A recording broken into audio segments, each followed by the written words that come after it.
திரு கனகராஜ், இப்போ இந்த ஆணையம்லாம் அமைச்ச பிறகு இவ்வளவு செய்தியாளர் சந்திப்பு இதெல்லாம் தேவையாக இருக்குதா? அப்போ ஒரு பதற்றம் இருக்கான்னு அதிமுக கேட்குறாங்க. தாவேகாவுடைய திரு விஜய் அவர்களும் நேற்றைக்கு வீடியோலலாம் கருத்துலாம் சொல்லியிருக்காரு. எப்படி பார்க்குறீங்க? அதாவது விசாரணை ஆணையம் அமைக்கப்பட்டாச்சு. ஒரு கடுமையான குற்றச்சாட்டு ஒரு பெண் வைக்கிறாங்க. ஸ்ப்ரே அடித்தாங்க, கையை அறுத்துட்டாங்க. இப்போ இதனுடைய பொருள் என்ன? ரொம்ப ரொம்ப சீரியஸானது. ஆக்சுவலாக தமிழ்நாடு அரசாங்கம், காவல்துறை சம்மந்தப்பட்ட அவங்கள உடனடியாக விசாரிக்கணும். அப்படி சொல்லியிருந்தால் அது ரொம்ப ரொம்ப தீவிரமான. அவங்கள ஆணையத்தின் முன்னாடி கொண்டு போய் நின்று அவங்கள கன்ஃபஸ் பண்ண வச்சா நல்லது. ஆணையத்தில் அவங்க சொன்னாங்கன்னா இன்னும் அது சரியாக இருக்கும். ஆணையத்திலையும் சொல்லட்டும், போலீஸும் இப்போ சாட்சிகள்லாம் விசாரணை நடத்திட்டு இருக்கிறாங்க. அது ஐஓ விசாரணை நடத்திட்டு இருக்கிறாரு. அப்படி ஒன்று சொல்லும்போது அது ஒன்று. எதிர்கட்சி தலைவர் அவர்கள் நாள் ரொம்ப சோபராக தான் பேசினார். எனக்கு தெரிஞ்சு அவர் அரசாங்கத்தினுடைய இன்னும் என்னெல்லாம் செய்திருக்கலாம் அப்படிங்கிறத சொன்னார். தலைவருங்கிற முறையில் என்ன செஞ்சுருக்கணும்னு சொன்னார். அவர் சொன்னதில் ஒரே ஒரு விஷயம் நான் டிவியில் பார்த்து தெரிஞ்சுக்கிட்டேன். இந்த லைட்டை ஆஃப் பண்ண பிறகு தான் கல் முள்ளு வந்தது அப்படின்னு சொன்னார். ஆனால் இபி என்ன, அப்போ லைட்டை ஆஃப் பண்ணாங்கங்கிறது ஒரு சீரியஸான கரண்ட் கட்டுங்கிறது அங்கே சொல்லப்படுறது சீரியஸான பிரச்சனை. அப்போ அது இல்லைன்னு இபி சொல்லணுமா வேண்டாமா? ஆணையத்து முன்னால் சொல்கிற வரைக்கும் தமிழ்நாட்டில் இருக்கக்கூடிய எல்லாரும், சாதாரணமாக நம்மளை மாதிரி இருக்கிற ஆட்கள், இந்த அரசாங்கம் திட்டமிட்டு விஜய் பேசும்போது அது கரண்ட்டை ஆஃப் பண்ணிருச்சு அப்படின்னு நாம் நினைக்கிறத அது கிளாரிஃபை பண்ணணுமா இல்லையா? இதை கிளாரிஃபை இபி பண்ணலை அப்படின்னு சொன்னால் நீங்கள் அன்றைக்கே சொல்லியிருக்கலாம்ல அப்படின்னு கேட்போமா மாட்டோமா? இது ஒன்று. ரெண்டாவது திரு விஜய் அவர்களுடைய பேச்சு உண்மையிலே எனக்கு ரொம்ப பயமாக இருந்தது, ரொம்ப கவலையாக இருக்குது. ஒரு தலைவராக இருக்க வேண்டியதில்லை, ஒரு ஒரு மெச்சூர்டு லீடர்ஷிப் இல்லை. ஆக்சுவல் நீங்கள் அப்படி சொல்கிறீங்க. லைட்டு போட்டு விளையாடுறது உங்களுக்கு தெரியுது போகிற இடத்துலலாம். எத்தனை நாள் அவர் ஷூட்டிங்க்கு லேட்டாக போயிருப்பார். திட்டமிட்டு நீங்கள் லேட்டாக போகிறீங்க. நீங்கள் உங்கள் தொண்டர்களை காக்க வைக்கிறது 8 மணி நேரம் காக்க வச்சுட்டு போங்க. உங்களுக்காக வந்திருக்காங்க, அவங்கள பட்டினி போடுறீங்க, தண்ணி இல்லாமல் கொடுக்குறீங்க, அது உங்கள் இஷ்டம். எனக்கே இன்றைக்கி அவர் செந்தில் பாலாஜி பேட்டியை பார்க்கும்போது ரொம்ப ஆச்சரியமாக இருந்தது. ஒரு வாட்டர் பாட்டில் கூட இங்கே கீழே அந்த சதுரி காலனிகள் நிறைய இருந்துச்சு, ஆனால் வாட்டர் பாட்டில் இல்லை. அப்போது ஒரு 8 மணி நேரம் நின்றவங்க என்ன ஆனாங்க, தண்ணி குடிக்கிறதுக்கு மற்றதுக்கு என்ன ஆனாங்கங்கிற கேள்வி இருக்குது. அப்போது நீங்கள் 8 மணி நேரம் லேட்டாக போகும்போது உங்கள் தொண்டர்கள் காத்திருக்கிறாங்கங்கிறது மட்டும் இல்லை, அந்த பகுதியில் இருக்கக்கூடிய பொதுமக்களும் அவங்களுடைய தேவைகளுக்கு வெளியே போக முடியாமல் இருக்காங்க. இப்போ அதில் தான் சில இந்த தாவேகா நிகழ்ச்சிக்கு வராத சில பேரும் கொல்லப்பட்டிருக்காங்க.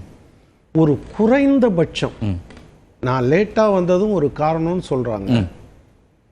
இனிமே அது நடக்காமல் பார்த்துக்கிறேன்னு சொல்கிறது கூட உங்களால் முடியலைன்னா நீங்கள் குறைந்தபட்ச ஒரு முதிர்ச்சியை கூட அடையலைன்னு நான் சொல்லுவேன். நீங்கள் அது கூட ஒரு ஜாலி மூடில் நீங்கள் ஒரு தலைவராக மெச்சூர் ஆகலை. ஒரு திரைப்பிரபலமும் அப்புறம் அவங்க ரசிகர்களோட அப்படி இருக்காரு அப்படின்னு அவங்க அதைத்தான் நான் அல்டிமேட்டாக சொல்ல வரேன். என்னன்னா, ஒரு தலைவருக்கும் தொண்டருக்கும் இடையிலான உறவு என்பது நிப்பாட்டுங்க, தள்ளி போங்க அப்படின்னு சொல்லுவாங்க.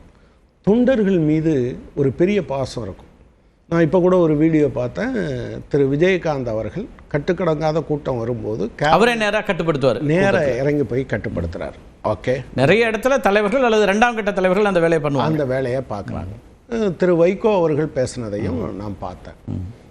பல மேடைகளில் திருமாவளவன் அதே போல் சொல்லியிருக்காரு, பொதுக்கூட்டங்கள் நடக்கும் அல்லது கொடிகள் நிறுத்துவாங்க, இதெல்லாமே பண்ணிட்டு நடந்திருக்கா?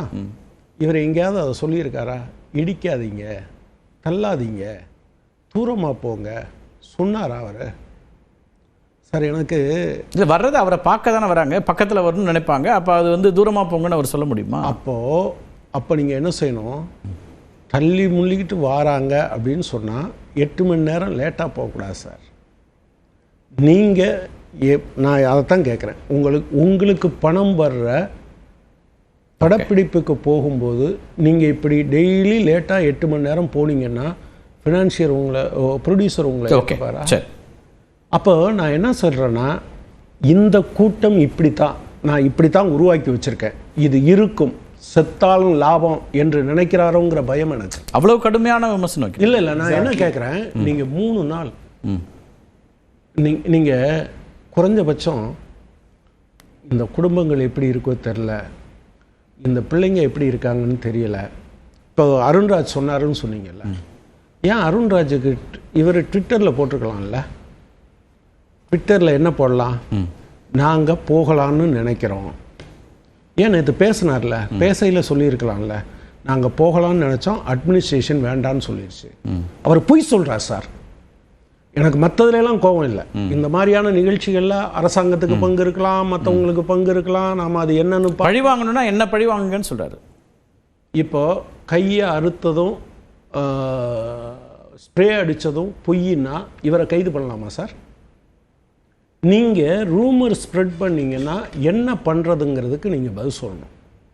நீங்கள் அவங்கள பண்ணுறதுன்னா என்னைய பண்ணுங்க அப்படின்னு அவர் சொல்கிறாரு. இல்லை, மாவட்ட செயலாளர் தான் கைது பண்ணப்பட்டிருக்காங்க இது வரைக்கும். அப்புறம் ஒரு 2 நிர்வாகிகள் அவங்க செய்து சமூக வலைத்தளங்கள் எழுது சமூக வலைத்தளத்தில் தப்பாக சொல்கிறாங்க அப்படின்னு இப்போது மாவட்ட செயலாளருடைய இணையர்னு நினைக்கிறேன். ஆமாம், அவங்க பேசுகிறாங்க, குற்றச்சாட்டு சொல்கிறாங்க. அப்போ அப்படி இருந்தால் அவங்களுக்கு பதிலாக இவரை அரெஸ்ட் பண்ணலாமா? இது என்ன விதமான மனோநிலை? முதலமைச்சர் சொல்கிறாரு ஆணையம் வரட்டும், நம்ம என்னன்னு சரி பண்ணுறதுக்கு பார்க்கலான்னு சொன்னால் நீங்கள் என்ன சொல்கிறீங்கன்னா என்னோட மோதிப்பாருன்னு கூப்பிட்றாரு. இது என்ன விதமான மனோநிலை? நீங்கள் அவர் சொன்னது மாதிரி ஒரு இளவு வீட்டில் இப்படி உண்மையிலே ரொம்ப மோசமான மலிவான அரசியலை விஜய் நடத்துகிறார். இது ஆபத்தானது. அவங்க இன்றைக்கி ஒரு வீடியோ பார்த்தேன், ஒரு பையன் சொல்கிறாரு, இதில் இறந்து போனவங்களில் 7 பேர் அருந்ததிய மக்கள், ஒரு ஊரை சேர்ந்த 5 பேர் உங்களை பார்க்குறதுக்கு வந்திருக்காங்க. ஒரு பொண்ணு சொல்கிறாங்க, எனக்கு போலீஸு அந்த பாதுகாப்புலாம் வேணாம், அண்ணனும் தம்பியும் 2 பக்கம் நிற்பாங்க, என் 2 குழந்தையும் நான் கூப்பிட்டு வந்திருக்கேன். ஆமாம், 2 குழந்தையும் பறி கொடுத்த ஒரு அம்மாவும் இருக்காங்க.